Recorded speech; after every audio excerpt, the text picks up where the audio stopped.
You have to admire the courage of the Mueller family. Our next panel, critical role of third parties and hostage recovery efforts, will be moderated by my good friend and colleague, Ali Velshi, from that other news cable channel, MSNBC. He'll be joined by Roger Carstens, a former presidential envoy for hostage affairs, and another good friend, Hashim El-Gamil, the former supervisory special agent who was the FBI's legal attaché in Doha and is now Senior Quality Assurance and Business Department Director at the Soufan Group.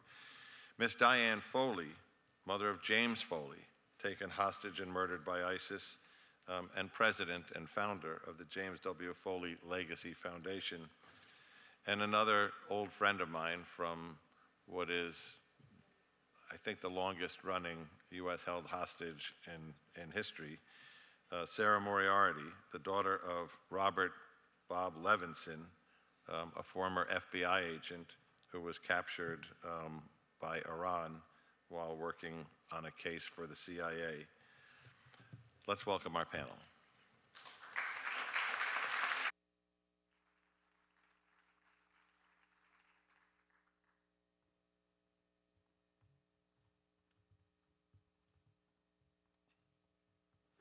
Thanks, John. Hi, everybody. Ali Velshi.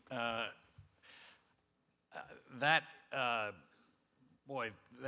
really set the tone for the conversation that we're going to have right now. And part of that is whether third parties and intermediaries, the role that they already have in trying to deal with the wrongfully detained and hostages, and whether and how they can have a bigger and more potent role in this. So I'm really appreciative of all of you being here. Hisham, I was going to start with you, but I actually just want to go to Diane now, given what we just heard, specifically with respect to this idea, Diane, of sort of flowcharts and bureaucracy that are hard to deal with. In those moments when you are trying to find a loved one, get your loved ones back, it's complicated to families to understand that there's so much going on. It doesn't make sense, right? You think that you want the whole weight and power of the US government or everybody's government behind you, and then you have learned, as the Muellers have, that there's a lot more going on. Exactly. I could just feel, we were going through this with the Muellers, although we did not know. We heard Jim was taken in 2012, so a bit earlier. That is why we started the James Foley Legacy Foundation, because we knew that we just needed the help of not only the government to help us, but we also needed compassionate third-party experts who could help us navigate very complex situations. I mean, they were held by ISIS. So ISIS was, as we've been talking about now for a couple of days, they're tough. It was tough. And, that Obama administration chose not to negotiate. I really didn't know where to turn. How I wish I'd known Ali Soufan at that point. I was clueless. And so our latest research is actually rolling out next week on the 18th. I would invite all of you to, the Foley Foundation has done confidential research with hostage families like our own to see how is our government and third-party experts helping and supporting families to get through the horror of a loved one being kidnapped by a terrorist group or a state-sanctioned wrongful detention. So. And one of the things the families are saying still now, even with now 10 years since we started the hostage enterprise, if you will, that one of the most critical things has been third-party experts, like the Soufan Center, like other pro bono attorneys and others, New America, others that care about this issue and know how to navigate the complexity of the government. Sarah, tell me about your experience with this, because obviously you've had many years, and your family's had many years of dealing with the complexity of government and not what we typically know of as a hostage situation as somebody taken by a non-governmental organization, but a government. So I would say that it was chaos at the beginning, and I think that the changes that were made incrementally over the years have made it a bit easier, but it's still really hard to know how to navigate. I think that there are good contacts all along the government, but it's still hard to know who's going to be the one to help you, what's going to be the thing that brings somebody home. And I think that's where it's really helpful to have outside parties and the government working together, because you don't know what the thing is that's going to bring the hostage home. And so it's vital that we try all the efforts. things, yeah. Yes. Hesham, talk to me about something we reported on this at NBC in May, but something that actually gets us toward resolution. It obviously it wasn't a situation that recovered living hostages, but tell me about this thing that you did in Dabiq that involved the Qatari government. Yeah, as you mentioned, back in May, we took a mission to recover the remains of Peter Kasich. Bringing loved ones home is our priority and our important mission. Whether they're still alive, but that doesn't change if they're presumed to be deceased. The effort continues. So the mission that we took in May was the culmination of years of work on that case, from intelligence, coordination. We got information based on research, analysis, a lot of discussions with former hostages and potential sources that are out there. Received information that point us to the town of Dabiq, in particular, a particular hilltop, where ISIS had taken a video of the execution of Peter Kasich. We used analysis of the video, we used satellite imagery to identify the location, and once we pointed that location, we worked with our contacts in the Qatari government, and we requested their support. Given that this was in the town of Dabiq in Syria, this was a new government in Syria, it was an opportunity for us to be able to go in, but we didn't have the contacts in Syria as the Qataris did. So we asked for their support, and they were extremely gracious of providing the support for us. It was a large operation. The Qatari government provided a search and rescue team that specialized in this type of work. They provided the security element, all the logistics that go with it, as well as the advanced coordination with the Syrian government for us to be able to operate safely in that area, because even though even though this was Syrian control at that point, there were still remnants of ISIS in the area. So we had to be extremely careful as we were conducting the operation. So once we got to the site and the site was secured with the help of the Syrians, we started to look in that particular spot where our analysis indicated that the video was shot in the same exact location. We triangulated certain areas that existed, certain landmarks, and we're able to pinpoint the same exact location, probably within a couple feet, where the camera was positioned as they filmed that video. We start digging, and we were digging just for the one remains. We actually, 4 days of digging, we found at least 30 different remains in 30 different sites. Some of them were more intact than others, but turns out we were looking at a mass grave operation at that point. So we collected what we can, and DNA analysis is ongoing to try to identify some of the remains that we found. The conditions of the remains were varying. Some were more intact than the rest. Some were in really poor condition, just based on all the disturbances that the site had gone through the years. But couldn't have done it without the support of the Qatari government, the coordination with the U.S. government. So it was a whole team effort that was only became possible because of all the work and coordination and support that took place.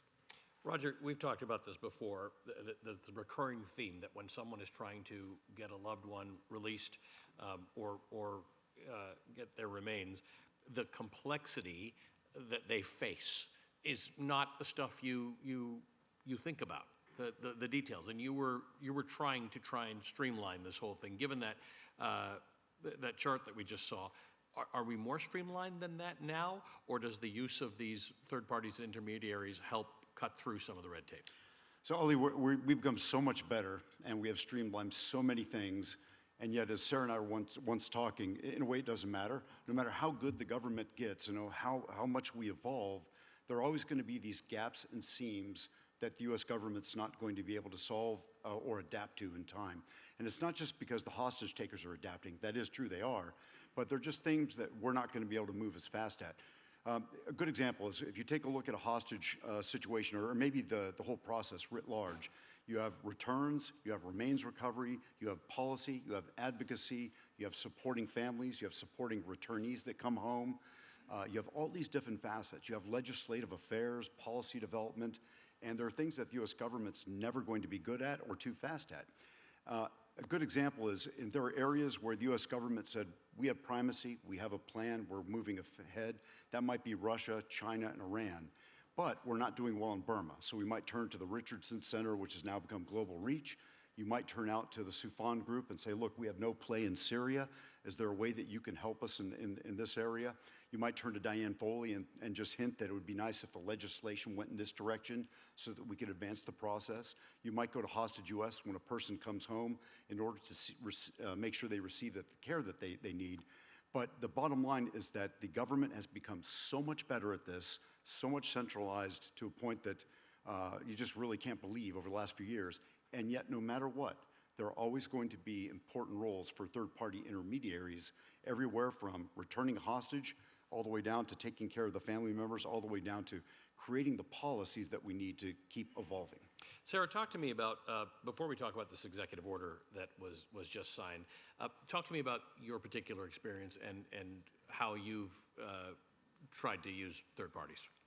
Yes, so I think one thing that the Mueller said today that was so important was I think there's this opportunity with President Trump that hasn't been there before, that Biden wasn't able to, President Biden wasn't able to do, President Obama wasn't able to do.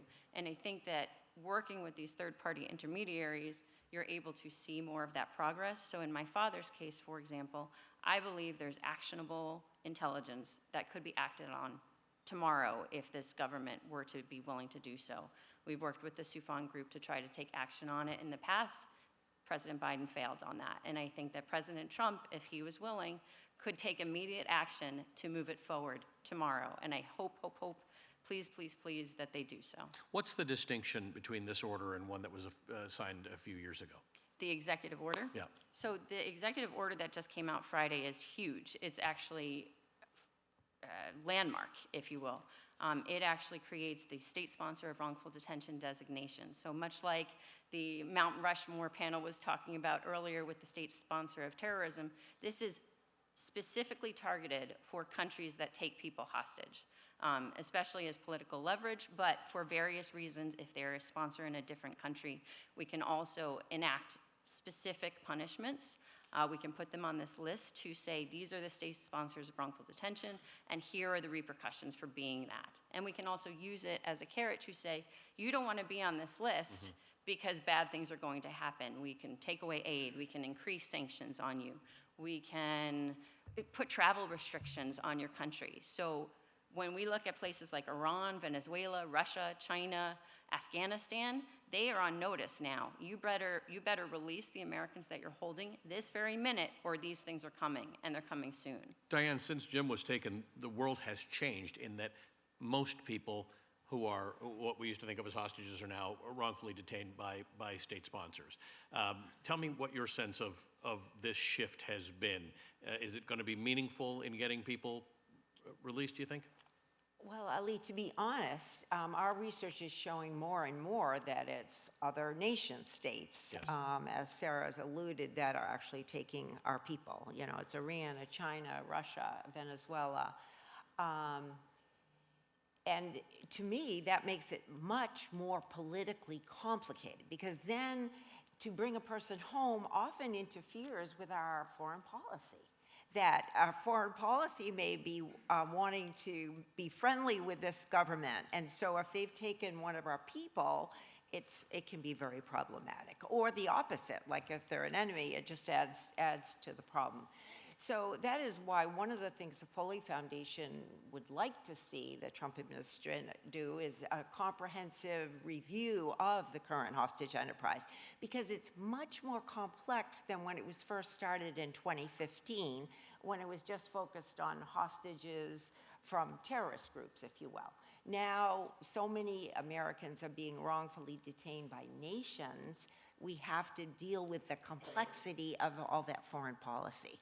And plus, you know, actually, there are so many issues with how to designate someone who is a wrongful detention in our country. Just a lot of nuances Roger and Sarah are very aware of that really need to be looked at because they're infinitely more complex. Hashim, let me ask you about when it comes to a place like Syria, right? The whole world changed in Syria in December, but you're going in, it's a new government. Is the civil service the same? Are the people who you deal with the same? Like, how does that work? Because you were dealing with trying to recover remains of people who were taken by non-state actors, and then the whole situation in Syria got murky. Yeah, so as Diane mentioned, there's a bit of a complexity when you're dealing with areas like this, and that's what sets the trusted third party apart from government, because we can operate outside certain constraint that the government has. So if the government has a certain policy not to engage with a particular government or a particular non-state actor, private entities may not have the same constraints, so we're able to operate in that field. Plus, we can leverage networks and contacts that we have, as we did with our friends from the Qatari government, and we can use that relationship. In Syria in particular, it was a new government that, as everybody knows, had a history of being on the other side of the equation. This is a government that at one point we were fighting with, and now we have to engage with. They were still operating in the same bureaucracy like any other government, and we had to work with these bureaucracies. For us and the Soufan Group, we did not work directly with the Syrian government or the new Syrian government. We were working through the Qataris, who had the relationship, who had the contacts, who had the access. That made things a lot easier for us because we could not navigate that landscape without having the expert partnership with the Qataris. So they were able to navigate that landscape. They were able to understand what motivates the Syrian government and how to get the Syrians to cooperate on this particular issue. Because also keep in mind, this was not a hostage that was taken by the government itself or by that particular regime. Right. This was a hostage that was taken by ISIS. So there was an opportunity to be able to get some results done, and working through a trusted intermediary like the Qatari government, we were able to navigate that landscape. Roger, describe to me how that changes a particular negotiation. For all the reasons that Diane and Hisham have pointed out, there might be a policy reason why you don't want to engage in the government, or they might be an adversary. How does dealing with third parties, how does it get you around that as a government? Do you just sort of say, hey, you can probably deal with this more effectively than we can, so take the lead? Or tell me how that works mechanically. And I'll give you two examples, and I'll try to be quick here. But the first is in Syria. When the government fell on the 8th, I was in Beirut on the 9th, begging for permission to go into Damascus to look for Austin Tice, and was denied permission just due to the danger, at least the perceived danger of crossing the border. And yet I was talking to the new Syrian government, and they were promising, look, you know, we'll give you a security detail, we'll take you around, et cetera. And yet I could not get permission up until the 20th of December. However, I was able to work with journalists and NGOs who were on the ground in Syria, and I could say, look, I have 7 priority sites. Could I convince you to go out to this priority site and do an entire sweep and start looking for these different things? So we basically had a matrix of places that I could not get to, but a journalist or a third-party intermediary or a nonprofit could. And in doing so, we were able to sweep the 7 sites that we had an interest in. And you know, finally, on the 20th of December, we had permission, but the NGOs were already there doing the hard work that we just weren't able to get to. I think in a negotiation, there was a point when we were not allowed to talk to the Maduro regime, and we just flat out went up to Governor Richardson and Mickey Bergman and said, look, we have no entree here. We're not really allowed to. Would you be willing to start the conversation? And Governor Richardson flew down to Caracas and had a discussion with President Maduro, came very close to getting someone out. Later on, we did get the permission to engage President Maduro, but during that period where we couldn't, it was hard to tell the families that the U.S. government response was nothing. Right. Instead, Governor Richardson was willing and able to go down and do something that we could not for reasons of policy.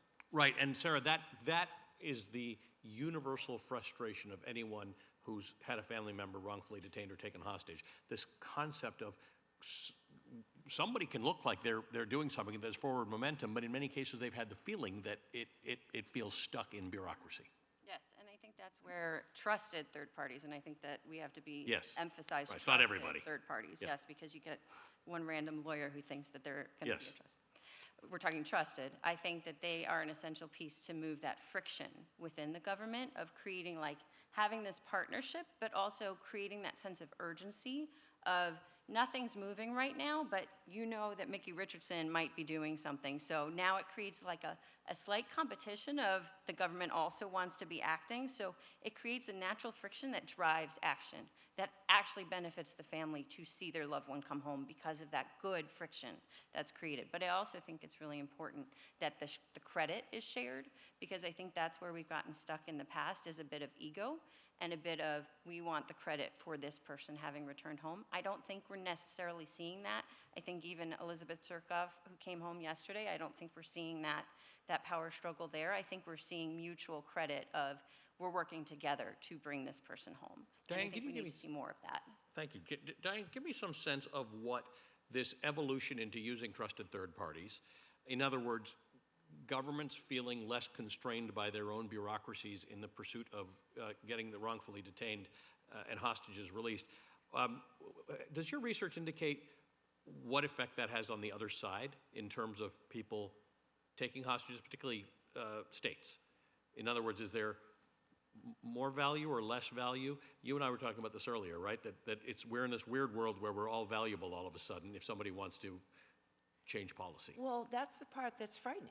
It really is, because a lot of times some of these other states may be our enemies, if you will, but they'll hit a soft target like an innocent journalist or an aid worker or just a person in country to help or to report the news, and then can use that very strategically. They'll use them like political pawns and really try to interfere with our foreign policy and make it, so that's what's frightening, is that it's a way that, you know, as Americans travel the world for business, work, pleasure, that they can target, and they are targeting Westerners for that reason alone, just to use them as political pawns in a lot of the geopolitical problems that are occurring. So Sean, it's do a you think threat. we get around some of that by using trusted third parties? In other words, whatever happened whatever you discovered in Syria,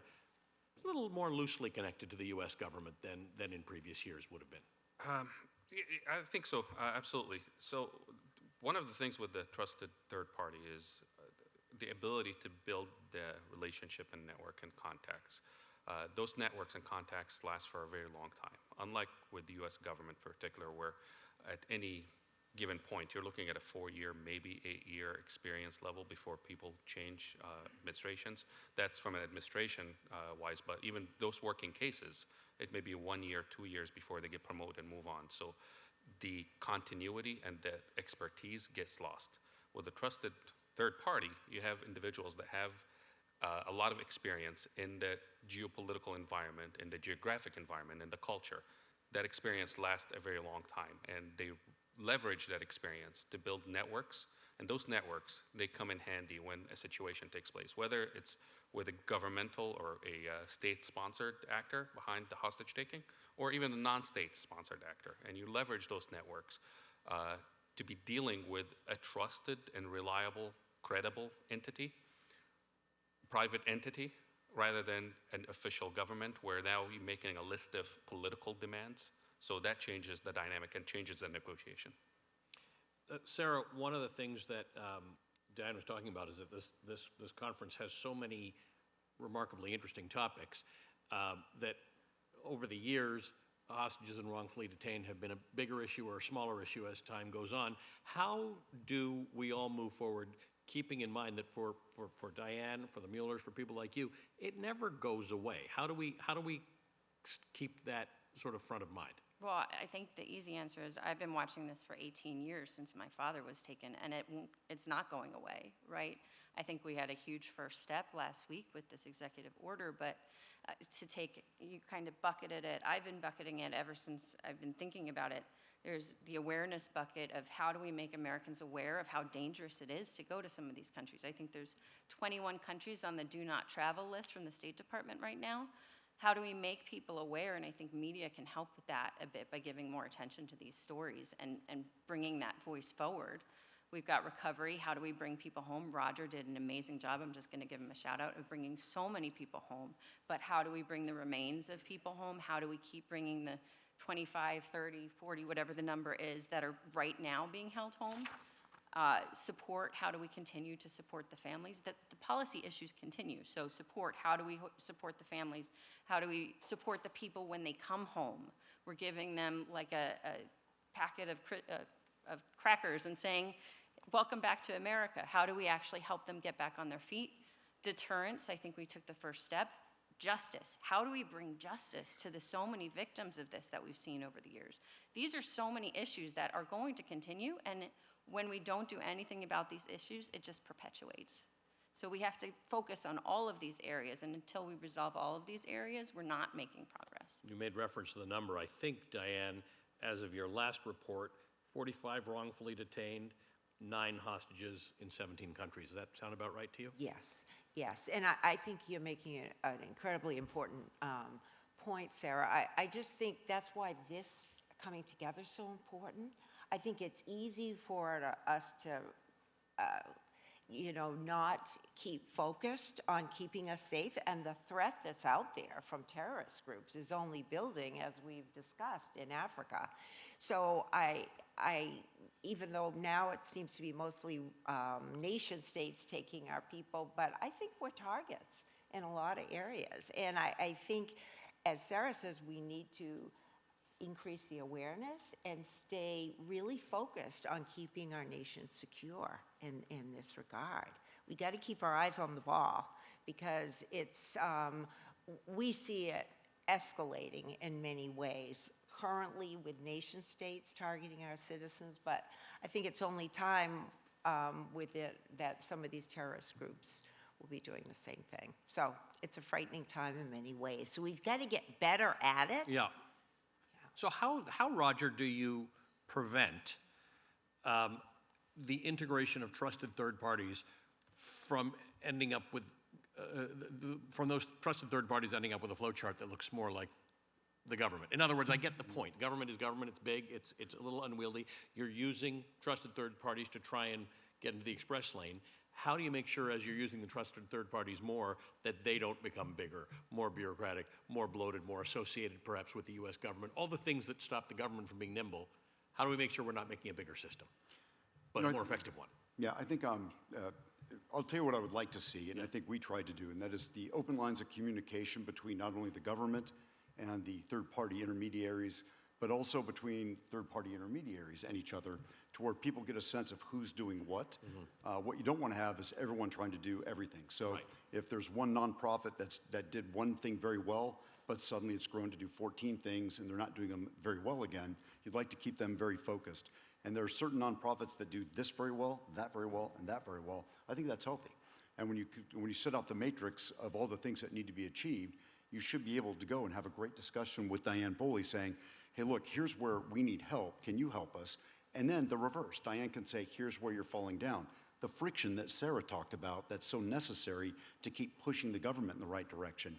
And the more open you have the more open those conversations are, I think the better the nonprofits can stay lean and mean and tough and focused on what they're good at, and the government can do the same. And in a perfect world, again, you'd have like line of effort 1, U.S. government taking Russia, Iran, Venezuela. Line of effort 2, the Center for Humanitarian Dialogue does this, the McCain Foundation does this, or McCain Institute, Foley Foundation, Hostage U.S., and everyone's marching across in a way that's supportive and helping everyone progress I guess, the fight. But that's hard to do. It takes constant communication, and it even takes trust with the government. And at times, there are times when I felt like we would even lose trust with the nonprofit just due to this, that, and the other. So the continual conversation, I think, is what keeps everyone lean, not bloated, focused, And it's a continual fight. Hassan, talk to me about that, the integration with these trusted third parties. Because I can sort of see how you can get mission creep, right? You can start to become everything to everybody, and all of a sudden you're a massive organization that has some of the things that government has. Yeah, I think a couple things. First of all, I know Sarah had mentioned something about the healthy competition is good. I think healthy competition is usually good on different areas, but particularly in hostage cases, coordination is the most important thing, because any missteps in the process of competition could become extremely dangerous to the results and could complicate things really quickly. Trusted third parties are and should continue to be just an extension of the government, a complement of the government. Government resources are very limited, and they have competing priorities. And often hostage cases, especially if the hostage is presumed deceased, they don't have the same priority as active hostages or alive hostages. And that's where trusted third parties, we can focus on different priorities, and we can tailor our approach based on the experience and expertise that we have. And that's, to answer your question, to prevent from the trusted third party from being too bloated or too big, just give them what they can operate with, give them the tools they can operate with, and open the lines of communication. Sometimes the trusted third parties have access to information and intelligence that the government doesn't have, based on their skills and expertise and knowledge and contacts, international contacts. This information is not going to be any helpful if it's not being shared with those working the hostage cases from the government side, and vice versa. The government has access to intelligence that trusted third parties usually don't have access to, and being previewed or being provided some of that intelligence to allow them the ability to operate and get to the point they need to get is extremely important. So giving them the lanes to operate in, giving them the tools to operate in, I think is extremely helpful and important to resolving cases. Sarah, let's just discuss for a second a point Hisham made, that once somebody is thought or presumed to be deceased, in some quarters the mission loses some urgency. Tell me what you think the effect is of these trusted third parties who will keep on going until the remains are recovered, until someone is identified. Why is that important for us all to understand? Well, I think first I'll just share my own family's story, in that when we found out about my father's likely passing in captivity, we were afraid to say anything because we thought that the mission of the U.S. government would The air would come stop. out of it, yeah. Yes, Yeah. exactly. So I think that there's knowledge that the U.S. government needs to take on, that, just like the Mueller said, like, our loved ones are still just as much alive in our heart, and we need to bury our own dead, right? I think that that's essential for both the government and these trusted third parties to understand, is we are watching every single day until our loved one comes home, and we are not at peace until they come home. And for us, that's still coming home when you bring home their remains. And if you ask the hostages in Gaza, the families there, they need their loved ones home, we need our loved ones home, and I think whoever is going to do it, bring that family peace. Focus on the family and bringing that peace, and you will make so much of a difference. Diane, is there a policy difference or imperative if that continues? In other words, to Hisham's point, governments have limited resources. They automatically go into a different mode if they think that there isn't a live person to recover. Tell me about what the discussions that you're in about this teach you. Well, to be honest, I've been very impressed with both government and non-government in the pursuit of trying to bring Jim's remains home, for example. I mean, Ali Soufan's been a gift looking, but so have other nonprofits have approached us, and the FBI has. So I've felt a lot of support in that regard. I wish we'd had as much when Jim was alive, to be honest. That's when there's an urgency. Right. When a person is first taken, I think that's one of the things we found in our research too, is that often the urgency isn't there while the person is still alive.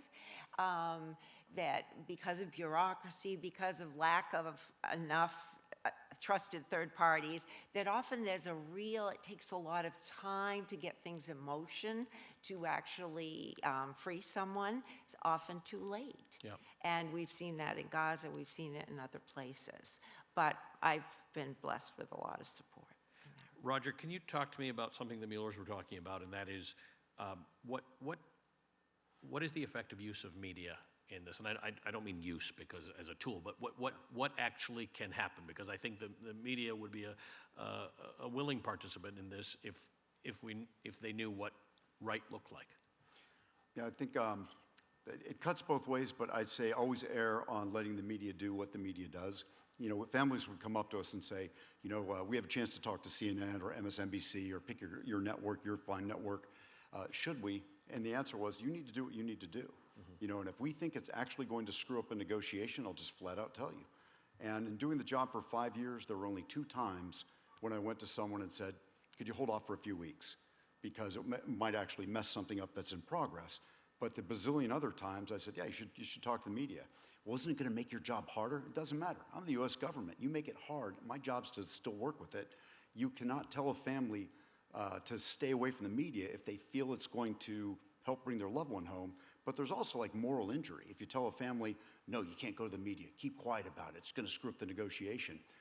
And for the most part, it never does screw up the negotiation. But if you're telling the family to be quiet, I think you at times hurt them. They don't feel like they've had a chance to scratch that itch, tell their story, do what they can to bring their loved ones home. And I would say there's one country, and I won't mention it, but there's one country where we actually advised caution, because they actually will crash the channel and they'll get their feelings hurt when things pop in the media. But everywhere else, all the foreign countries and terrorist cells, they'll say, don't go to the local, or don't go to the media and bring this up. And yet, in experience, when it actually happens, as long as the family doesn't criticize the actual leader, like if you're going to go after Russia, say, look, Russia's holding my loved one, we're very disappointed, we feel he's being held unjustly, that's fine, that's fine. The Russians expect that. But you probably don't want to point at Vladimir Putin by name and then hammer him. Then you're kind of on some more dangerous ground. And I think the media, when I talked about the hostage recovery enterprise, I always included the media because they're not being manipulated. What they're doing is they're holding the US government accountable. They're also telling the story. They're sharing awareness. They're making this an important thing. They're trying to move negotiations on.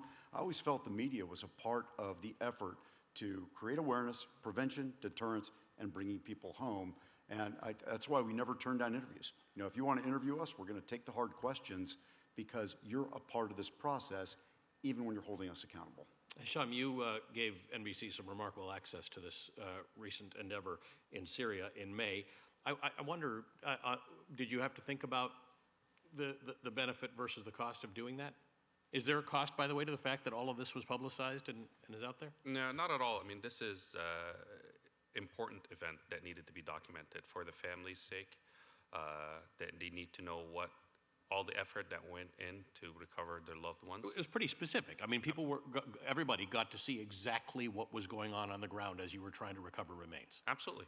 That tells the family and any other family in a similar position that efforts continue to go on, that their loved ones will be brought home. May not be immediately, but the work will continue. So there was no negative or downside for bringing the media and have them report on that story and be part of the story. One of your colleagues, Andre Khoury, said to NBC that even if this is not particularly successful, in other words, if the DNA does not identify someone whom we were looking for, we'll keep on going. Absolutely. I mean, somebody's going to be identified out of all the remains that were found there. It may not be a U.S. citizen, it may be a local Syrian, but somebody's loved one who's buried in that mass grave will be identified and brought home, and that's just as important. That continuity, that perpetuation of the effort, Diane, like Sarah and her family, this is important, right? It's kind of important that you've been at this for as long as you have. Well, I do think the continuity is important. I think one of the things that's hard with the government is that often there are a lot of changes, particularly in congressional offices. Staffers change, and there's a lot of movement and everything, and a person will get up to snuff on a case, and then they're moved, they're changed, they're promoted, and that's where I think the third party folks and other people, even within the government, who will follow it no matter what. Like, we've had a lot of our heroic government servants like you, Roger, and you, Shesha. I mean, it's just people who still continue to help us no matter what. And we built more and more of a community of those good people. Thank God, because that continuity and relationships, cooperation within our country, but certainly internationally, are essential. That we need to build bridges with other countries so that we can negotiate for the return of our citizens and theirs, for that matter. So. I am always awed by the work you all do and the commitment that you have to it, so I thank you. And a shout out to the Millers as well. Our hearts are with you, as always. Thank you to my panel. Thank you to all of you. Thank you, Leslie.